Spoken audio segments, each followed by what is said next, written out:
পিতামাতার সাথে আচরণের ৩৫টি আদব। ১. তাদের সামনে মোবাইল বন্ধ রাখা। ২. তাদের কথা মনোযোগ দিয়ে শোনা। ৩. তাদের মতামত গ্রহণ করা। ৪. তাদের কথার সাথে সক্রিয়ভাবে অংশ নেয়া। ৫.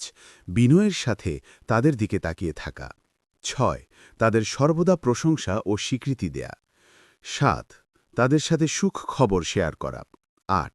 তাদের কাছে দুঃসংবাদ না পৌঁছানো। ৯.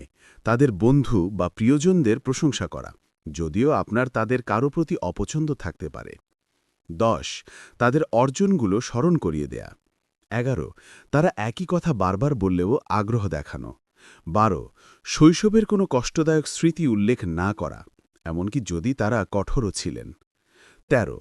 অন্যান্য বিষয়ে পার্শ্ব আলাপ না করা। ১৪. সম্মানের সাথে তাদের সাথে বসা। ১৫. তাদের ধারণাকে ছোট না করা। ১৬.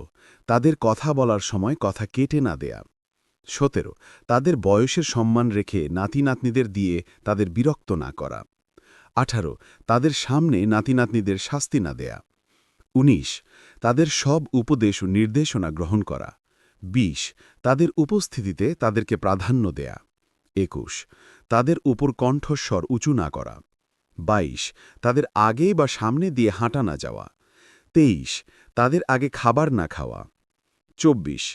তাদের দিকে একদৃষ্টে তাকিয়ে না থাকা। ২৫. তাদের নিয়ে গর্ব করা, এমনকি যদি তারা তার যোগ্য না হন। ২৬. তাদের সামনে পা ছড়িয়ে না বসা বা পিঠ ফিরিয়ে না বসা। ২৭. তাদের জন্য কেউ যেন গালি না দিতে পারে সে ব্যবস্থা করা। ২৮. সর্বদা তাদের জন্য দোয়া করা। ২৯.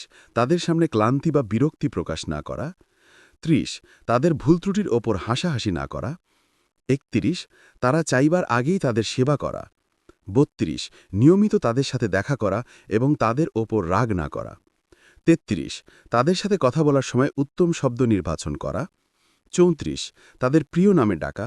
৩৫. সবকিছুর ওপর এবং সকল মানুষের ওপর তাদেরকে প্রাধান্য দেয়া। ইসলামে পিতামাতার মর্যাদা অত্যন্ত উঁচু। রাসূলুল্লাহ সাল্লাল্লাহু আলাইহি ওয়াসাল্লাম বলেছেন, মাতার পায়ের নিচে সন্তানের বেহেশত। এই আদবগুলো পালনের মাধ্যমে আমরা আল্লাহর সন্তুষ্টি অর্জন করতে পারি এবং পার্থিব জীবনে বারাকা লাভ করতে পারি।